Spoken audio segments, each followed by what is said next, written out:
49ers Web Zone, No Huddle Podcast, part of the Odyssey Network. I'm Al, he's Brian, and the 49ers have been aggressive again at the trade deadline. And Brian, I think that's where I want to kick this off, is that we've seen this regime, when they think they have a good team, go out and make moves. Go to 2019. We're 6-0. Everything looks good, but the offense wasn't totally clicking, especially the passing offense. They go out and they get a veteran in Emmanuel Sanders. And I don't think they make the Super Bowl without Emmanuel Sanders. He made a huge difference. You see them, even small moves. Charles Omenihu they bring in. That at the time, I remember I laughed about it because they weren't doing very well. And he ended up being a huge contributor to the team. Mm-hmm. And last year, obviously, McCaffrey comes in and changes the whole dynamic of what they do. This season, we've talked about the defensive issues so far, whether it's scheme, probably has a lot to do with it, whatever it is, but they needed more help on the other side of Nick Bosa. They bring in Randy Gregory. We'll see how that goes. But they go out and they make, I think, a very low-risk trade to get Chase Young for the rest of this season, who's for a third-round pick that they will get back in a comp pick if he signs somewhere else next season. So it's a very good trade. It is low risk. You bring in a guy who we'll talk about his career a little bit, but someone who I think after the injury is on the upswing again now and can really make a difference on the other end of Bosa. Yeah, Chase Young has more sacks than anybody else on the 49ers right now. He has, I believe, 6, which is, like I said, more than anyone. I think it's currently. 5, Or is it 5? Either way, if it's 5 or 6, that's still more than anybody else on the San Francisco 49ers. And yeah, and I mean, you could almost argue it's a no-risk trade because they gave up a compensatory pick, a compensatory third-round pick, which is essentially just a glorified fourth-round pick for Chase Young, the former number 2 overall pick out of Ohio State.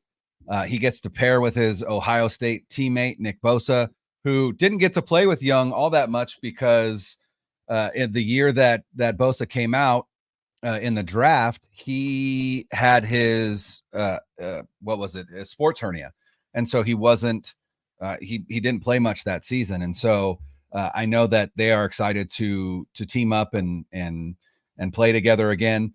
And yeah, I mean, it's a compensatory third-round pick that they got for. I mean, you could say they got it for D'Amico Ryans. You could say they got it for Rand Carthen. You could say they got it for Martin Mayhew, whatever, right?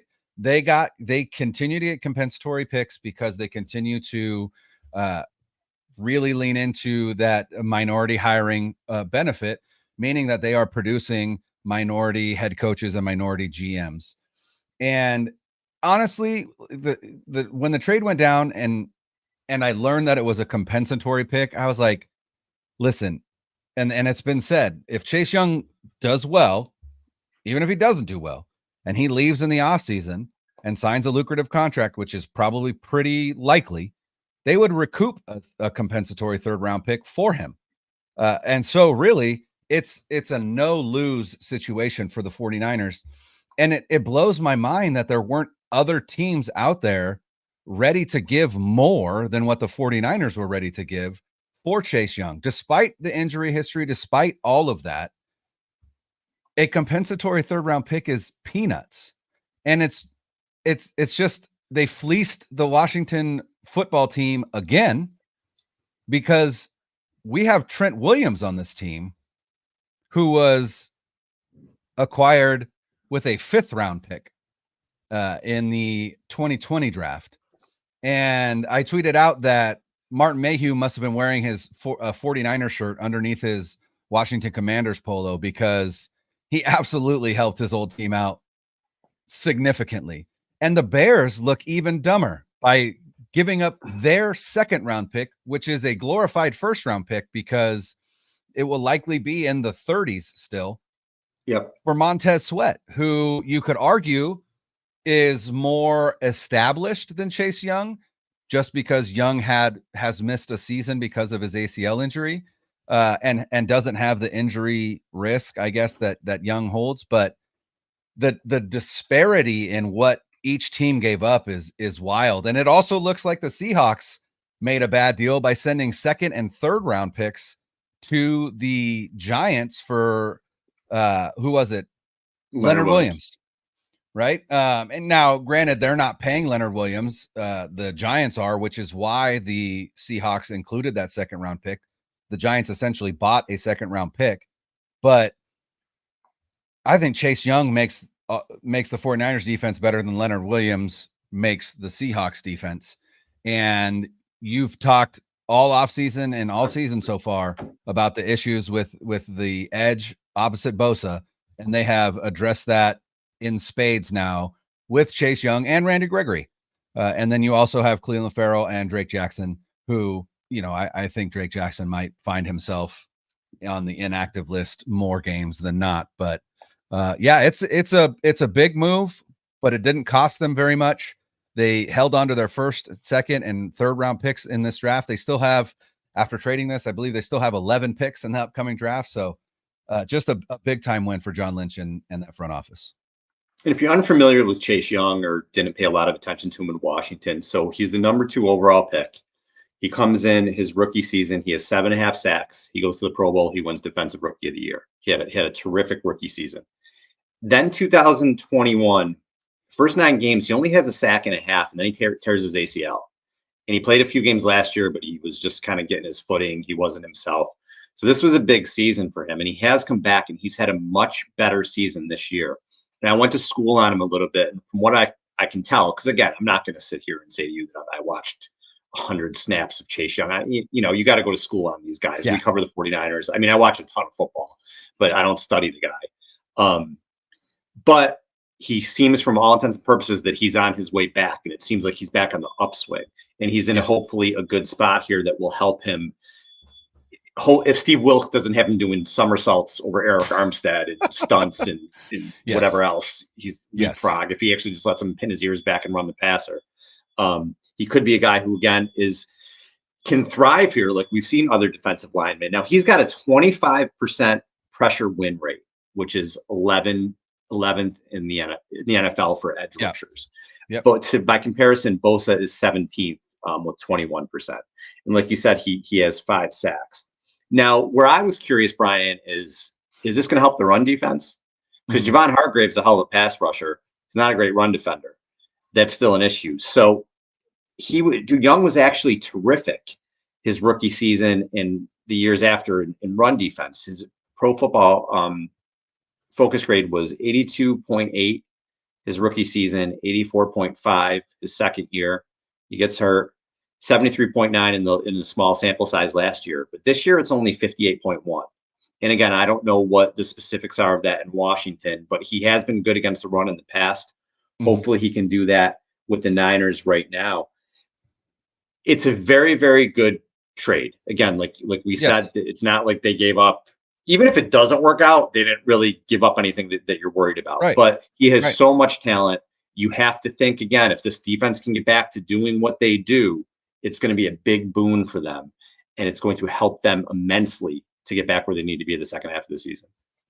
Yeah, and I think the run defense, again, I think the things that ail this defense right now are more scheme related than anything outside of missed tackles. That's unacceptable. The missed tackles have to be cleaned up, but I've seen this team be a tremendous tackling team, so I'm not that worried about that. I think they've had some down games and that's to be expected. But I think it's scheme right now that really is the issue. And specifically with scheme, it's the marriage of coverage to pass rush.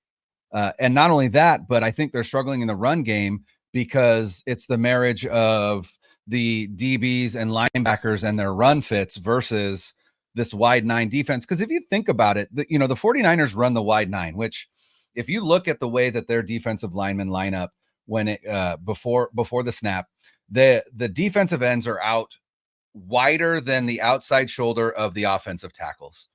And then the defensive tackles are actually shading the outside shoulder of the guard, meaning the shoulder next to the tackle. And so the inside shoulder of both guards and the center, there's no one there. There's no one there. And that's been their alignment since Chris Kasurik came here, but they've always still been a good run defending team.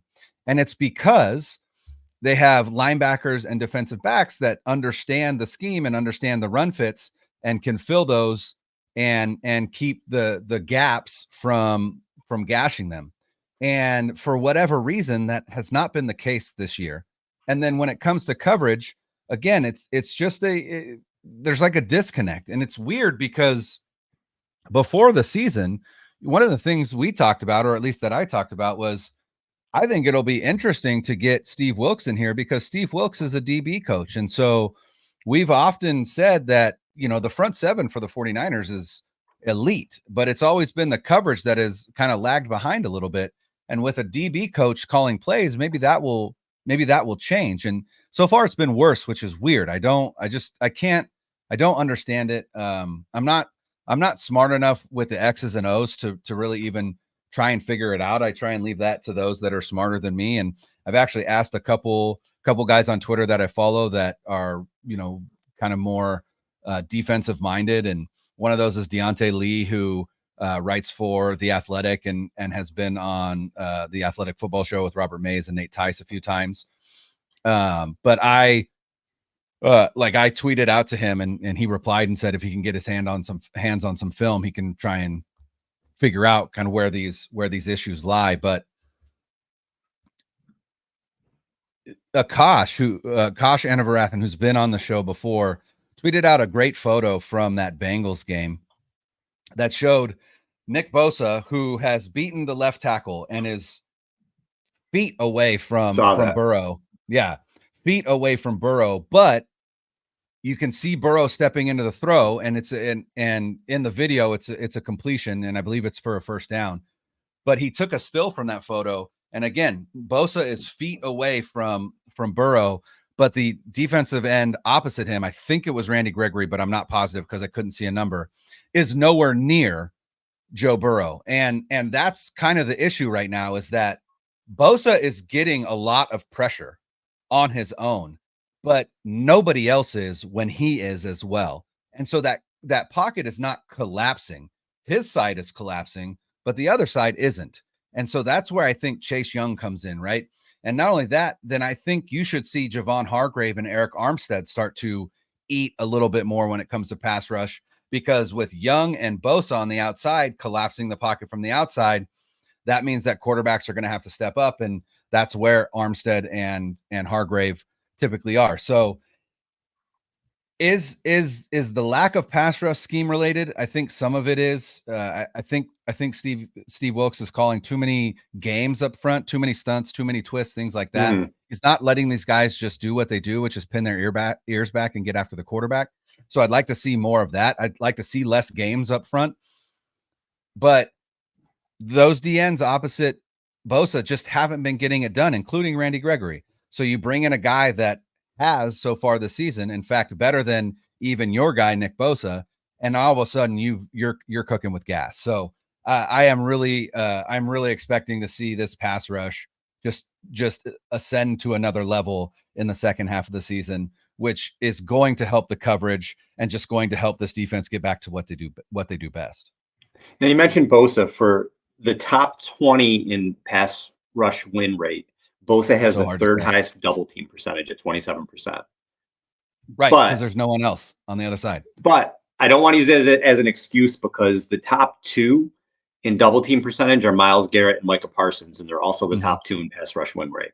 So, again, they're paying him like one of those guys. You want to see that. But to your point, he doesn't have any help. He really hasn't had any help. So now you bring Young in there, and I think you're going to see Bosa get home a little bit more and maybe start to turn those pressures into sacks, which is what we've been waiting for and what we're used to seeing from him. Now, to be fair with Chase Young, you got to take the good. We have to report the good and report the bad.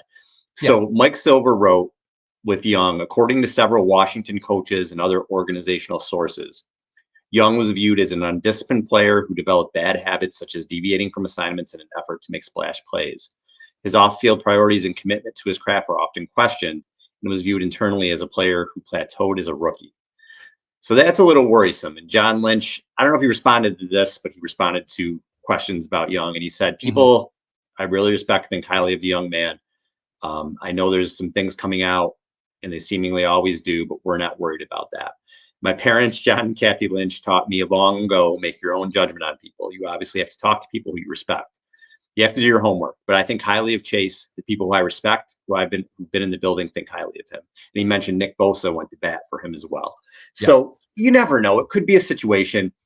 You have to judge people for what you see in front of your eyes. Washington was a dumpster fire for a long time. Who knows what was going on with his recovery? If he was pissed about that, if he didn't agree with the direction of the team, who knows? What we have to make a judgment on right now is what we see for the next 9 games with the 49ers. If he comes in and he's a fit and he changes things, well, we hope to God he can help this season. But if not, season's moving forward. Maybe they resign him. Maybe he's that big of a piece for them. We'll see. I'm not concerned as much with what happened in the past. I want to see what's going to happen in the future. We know he's talented. We know he's done it. We know he stopped the run. We know he's rushed the passer. It seems like he's on his way back from this knee injury. Hopefully it's going to be a trade that really energizes the team, similar to McCaffrey, similar to Sanders, and they can go a long way. And honestly, the cool thing is if he does play well and the 49ers are interested in retaining his services, they have the franchise tag available as well, which is an opportunity to then give him a 1-year deal to say, hey, we loved what we saw in those 9 games. Let's do it again for another year, see how things go. And then if they want to, they could sign him long term if that was something that they wanted to do. You know, I don't anticipate that, but at the same time, I don't think you can write it off. And I think the other thing is,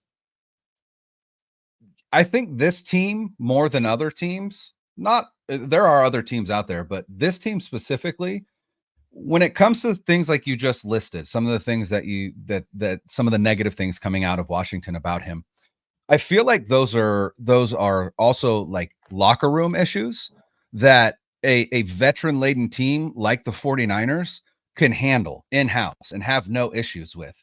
And not only that, but there's so many leaders on this team that, you know, Young could lean on and learn from, including Nick Bosa, who he's close with. And, you know, I don't think Nick Bosa is a guy that suffers fools, just like Fred Warner isn't a guy that suffers fools. Eric Armstead isn't a guy that suffers fools. And they will put players in their place. And if they feel like, you know, if they feel like he's not doing what he needs to be doing, they will let him know. I have no concerns about that. And, you know, I also don't think that, again, Martin Mayhew, who was close with John Lynch, the GM of the Commanders, you know, was one of Lynch's first hires, if not his first hire as an assistant GM. I don't think Martin Mayhew would send a player that wouldn't fit with San Francisco, just knowing the relationship that those two have. So, and I would assume that when Lynch says people that I trust in that building, I imagine he's talking about Martin Mayhew. I mean, I don't know who else he would be talking about. And so that just gives me confidence as well that, again, I don't think Mayhew would send a guy that would be a detriment to this team moving forward. So yeah, I'm not concerned about what's coming out. And, you know, I honestly was surprised once Montez Sweat was traded to the Bears, which was a surprise trade in and of itself. I was like, well, there's no way that they're going to trade Young now, because then they don't have any defensive ends. But they also lost against the Eagles. There's really not a whole lot that they're playing for anymore. They didn't exercise his 5th-year option, which is why, you know, Young is a free agent after the end of this year. So like, it makes sense. And, you know, you would argue to listen to what they said, be like, well, why was he available for a 3rd-round comp pick?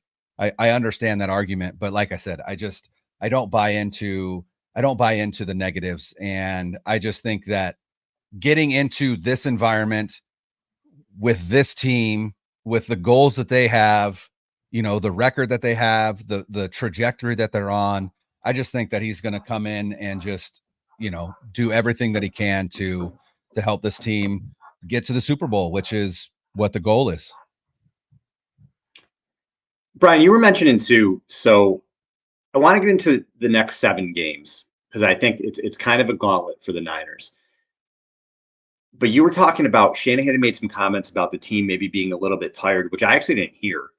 And when you said it to me, I was like, oh, that's kind of interesting. Do you want to talk a little bit about that? Because I want to react to that a little if he thinks the team maybe needed this bye and it was a little bit of wear and tear on them. Yeah, so I believe it was on Tuesday. Shanahan in his press conference said that when you looked at the film, he saw a team that was tired and slow on film. And That's an interesting thing to say, because that's not something that you've ever really heard anybody, including Shanahan, say about this team, especially on defense. It's one of the hallmarks. They're fast. They rally to the ball. They are, they are uber athletic everywhere on the field, and slow is just not a term that you typically heard used to describe the 49ers. And it speaks to something that, I think we talked a little bit about it when we were previewing the schedule, but prior to the season, Warren Sharp, who runs Sharp Analytics, he put out an article, or he does this analysis of rest when it comes to the schedule, or the NFL schedule. And he calls it rest edge, meaning like which team has the edge when it comes to rest days.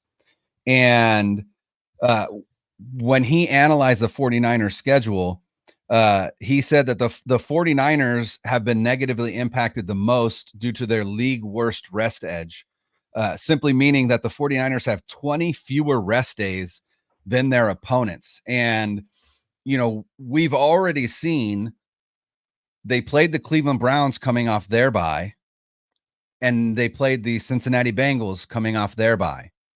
And now they're going to play the Jacksonville Jaguars coming off their own bye, but the Jaguars are also coming off a bye. So there's, there's a negligible, there's nothing there. There's no gain there.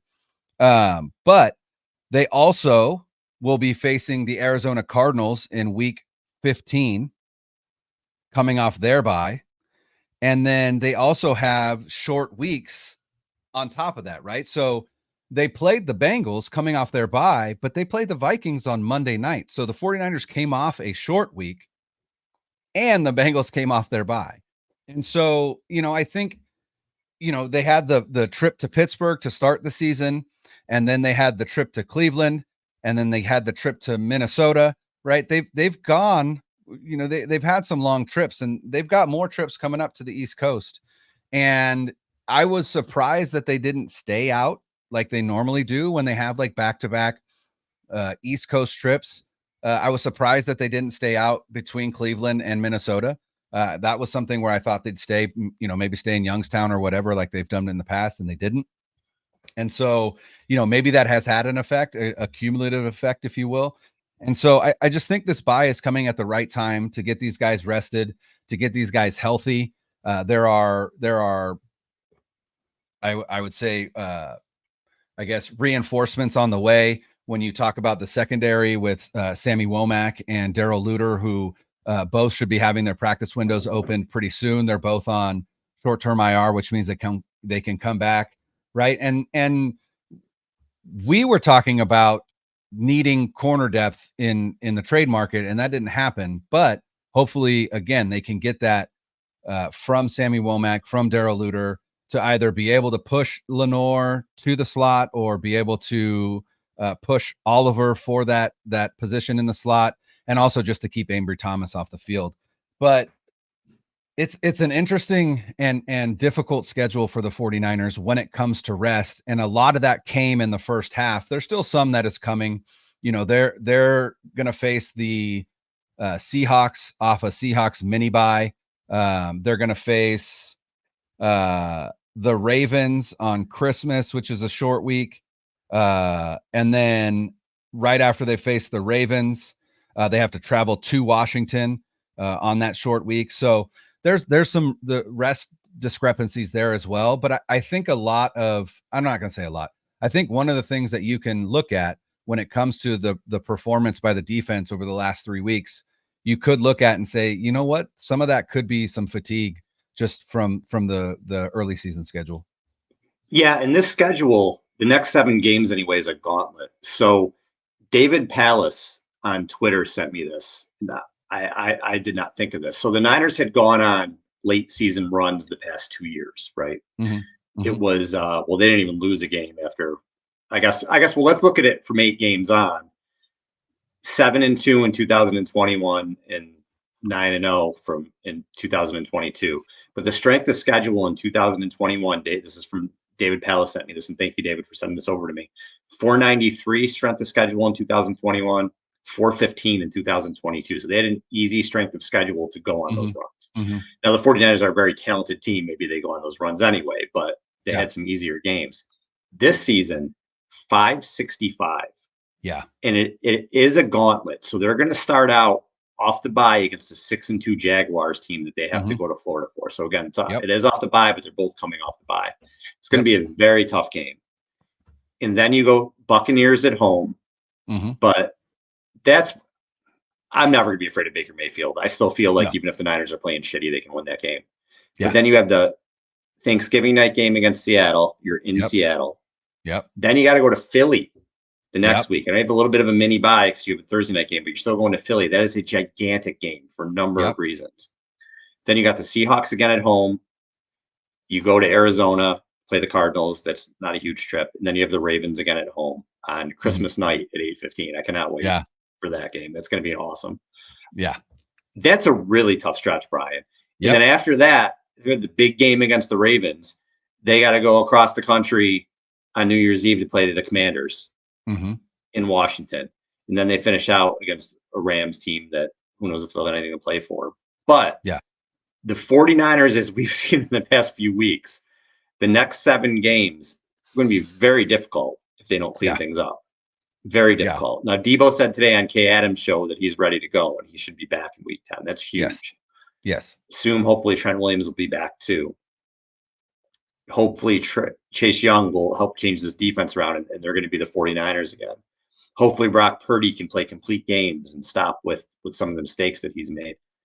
Yeah. But that's a gauntlet, man. That is a really, really tough schedule. And I think with that, even if they're playing really well, 5-2, right? I would say in that's tough.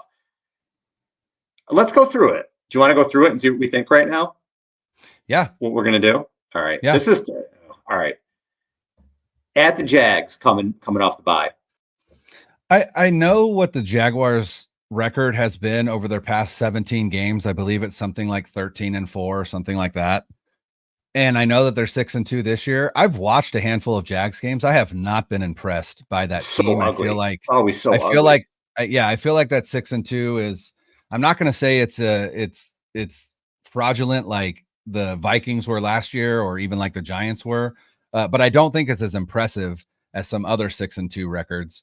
And so I'm pretty confident in that game. Now, obviously, again, we've been confident. We were confident against Cleveland. We were confident against Minnesota, right? I understand all of that, but they're coming off this bye. They're rested. They're getting Debo back. I believe Trent will probably be back as well. They've added Chase Young. Like this will be a different team than the team that we saw against Cleveland, Minnesota, and Cincinnati. And so based on all of that, I'm gonna say that they come out with a victory in that game. Do you know who else really needs this bye? Dre Greenlaw. And we talked about him kind of setting the tone sometimes on defense, and he hasn't looked like himself. He's fighting through it, yeah. And I think he's going to cut with him being healthy. Like you said, maybe it's been a tired team. Going to come back kind of flying around. And I think Steve Wilks, at least I hope, with everything that's been said this week, and Shanahan sounded like the angry parent. Steve Wilks, I think, is going to go back to what they do. Yes. I think this team is taking a step back and they're going to be healthier. And I agree with you. Yeah. If they don't win this game, there are massive, yes, 16 alarms, whatever. It's going to be really bad at 5-4, but I think they do win this game. And then going back home against the Buccaneers, I think the Niners are going to take care of business there. All right, but then Thanksgiving night, Brian. Yeah. Short week, you're at Seattle. I can't. For the second year in a row, by the way, second year in a row. I cannot. In Seattle. On a Thursday, yeah. I cannot. I know the Niners have played well against them. I just feel like I got to give this a split. I have at some point Seattle's going to get it. I have to give this game to Seattle. Yeah, I don't have a problem with that. I think they split with Seattle as well. I also, I don't think Seattle is as good as their record. I don't think they're a bad team. I think they're a playoff team. I think they're a playoff team like they were last year. But if this defense gets back to playing like it has in the past, I think they can handle Geno Smith and that offense. But it is a short week. It's Thanksgiving. It's in Seattle. I mean, that's really that Thursday night game is where I feel like Brock Purdy really cemented his status as QB1 on this team, and maybe he could do it again. But I'll be with you, and I'll say that one's a loss. All right, so we have them at 7-4, right? Yeah. Yeah. Then you go at the Eagles. Here's the thing. I've said for a while that I feel like the Niners are just going to come to this game with some extra juice. Mm-hmm. The Eagles have a gauntlet of games coming up. Mm-hmm. But I cannot, based on what I've seen the last 3 weeks, pick the 49ers over the Eagles. The Eagles haven't played well either, and they still find ways to beat teams. They're still putting up 30 points. They're so good on the lines. Yes. I cannot with this iteration of the 49ers pick them over the Eagles at this point. In a week or two, maybe I'll feel differently. But right now, I just can't.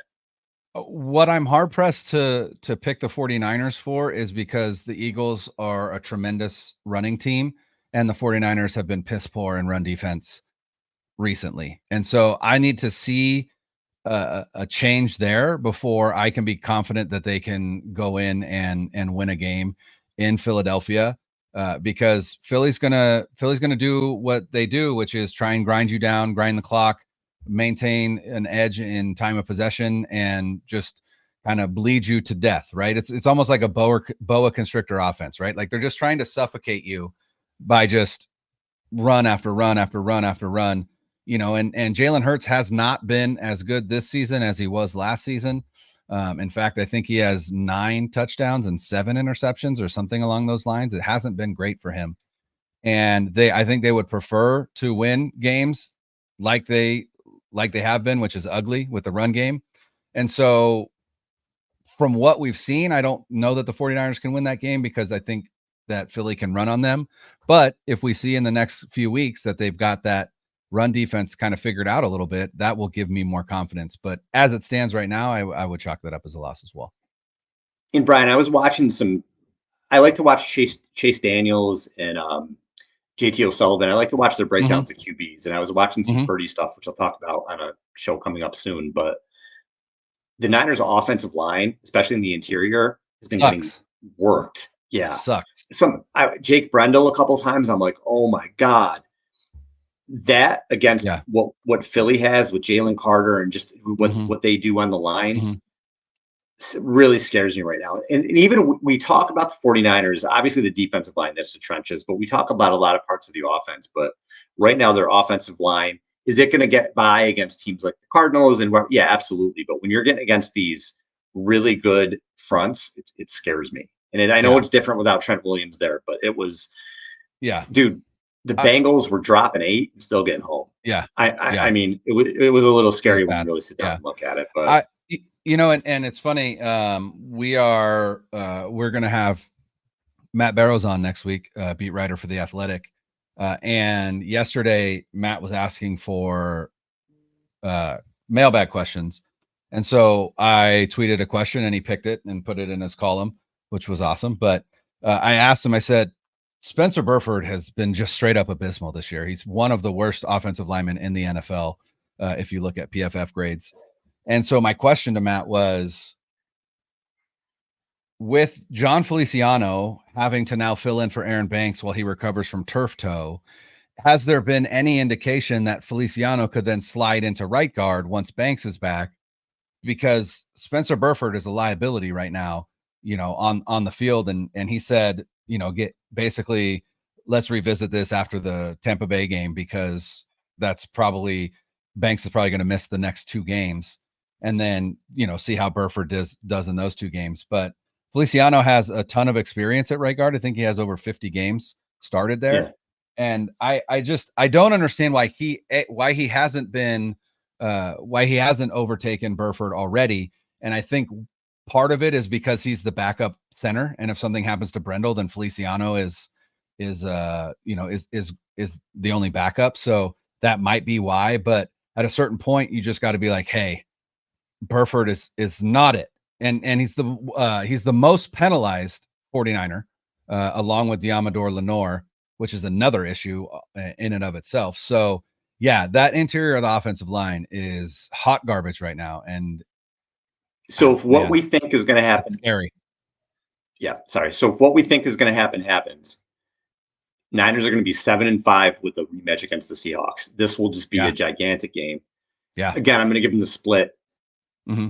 Niners win here to get to 8-5. Yeah. Agreed.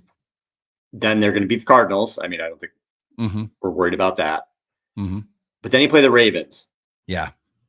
So you're 9-5 going into Christmas against the Ravens. Yeah. The Ravens are such a hard team to figure out right now. Like there are weeks where you're like, holy shit, this team is incredible. And then there are weeks where you're like, what team showed up today? And I don't like, how do you forecast that far in advance which team would show up? I will say I don't feel like they've traveled very well. And that's a cross-country trip for them, and it's Christmas, and like there's all sorts of things that go into it. I don't know. It's hard to predict. I'm going to give them a win just because they're the home team. But I think that's going to be a difficult game. I think it's a bad matchup for the Niners. Like you said, I think it depends on what Ravens team you get. Could end up being a good matchup if they don't show up. But they can really run the ball. Lamar is going to get out of trouble. The defense is really good. Really good. Mm-hmm. That game scares me again with what I've seen the last 3 weeks. I cannot give them a win there. May change 3 weeks from now, but right now I can't. And then they finish the season at the Commanders, home to the Rams. We probably both feel good about those games, right? Yes. So you have 12 wins. I have 11. That's not a bye, probably any way you look at it. Probably not. No. That I think I think talk of the bye should already be done. I just they already ruined that opportunity in my eyes. Yeah, it's probably fair. By losing these 3 games. We'll see how Philly does with the gauntlet they have coming up, which starts with the Cowboys this week. But Detroit's the team. I know. I say it's not just Philly though. It's not just Philly. It's Detroit. Yeah, I mean, Detroit as well. Now they got their asses kicked against Baltimore, but you and I both did say we thought they were going to lose that game. Yeah, it's the schedule they have coming up now. They just have so many easy games. If they stay healthy, they're going to cruise to 12 wins. Yeah, cruise. Which I'm I'm into that team. There's some teams that like. I really like Dan Campbell. He loves his players, and he's just great for the league.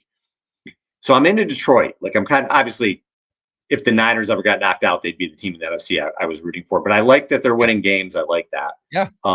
We know the Bills are my team in the AFC.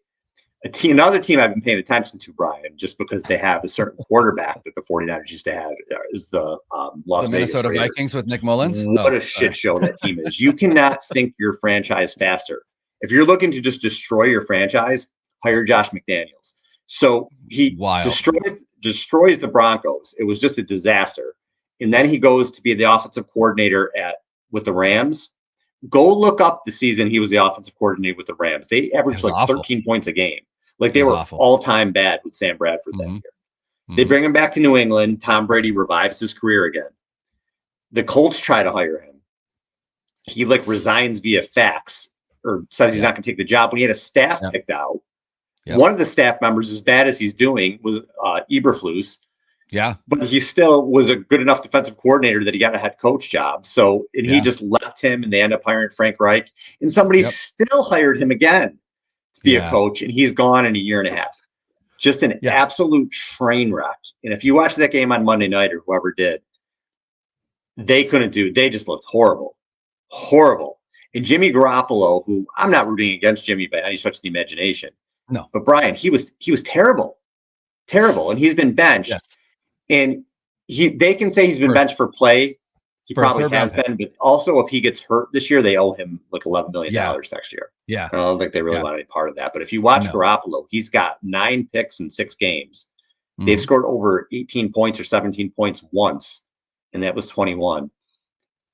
And he just looks in the pocket. He looks scared. He looks like even it's like a second and a half before he gets hit, he's ducking his shoulder and like, oh man, I'm about to get hit.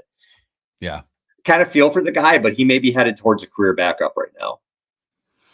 Or out of the league by the time this contract is up, or not even up, because I think they won't, they won't I think they'll cut him before next season.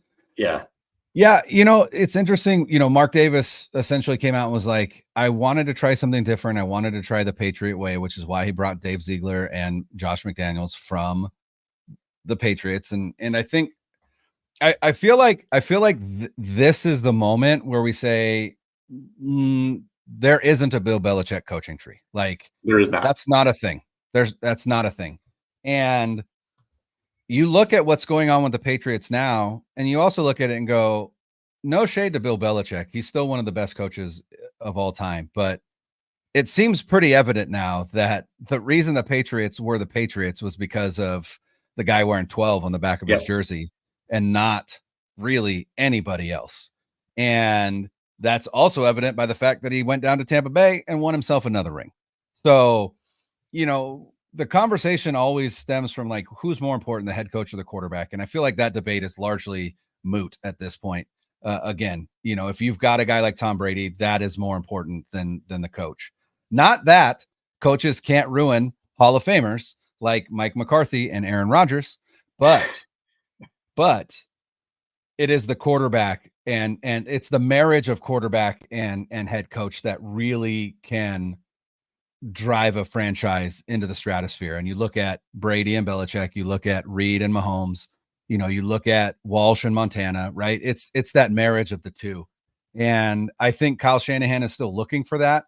And I don't know if Brock Purdy is it. I don't even know if Kyle Shanahan thinks Brock Purdy is it.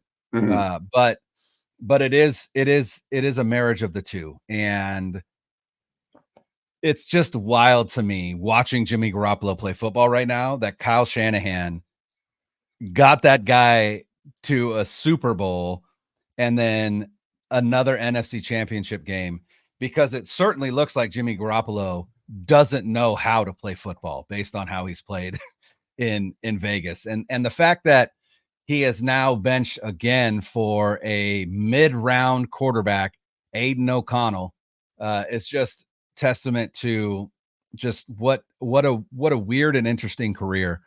When Jimmy Garoppolo hangs him up, there are going to be, that's going to be, I don't know if there's going to be books, but there's going to be some articles like this is the weirdest career that a quarterback has had in a long time.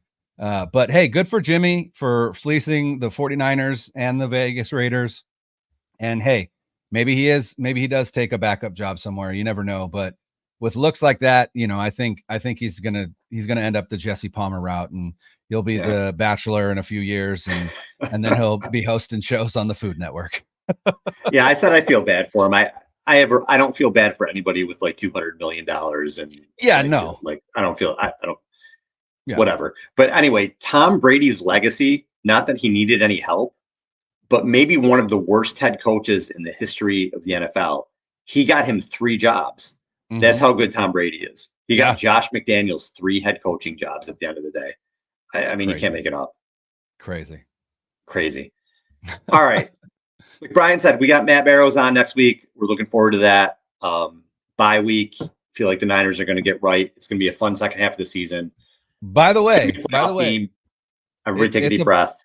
Yeah, it's a bye week this week, but it's a big week for the 49ers because the Seahawks are playing the Ravens. The Ravens, yeah, and the Eagles are playing Cowboys. The Cowboys.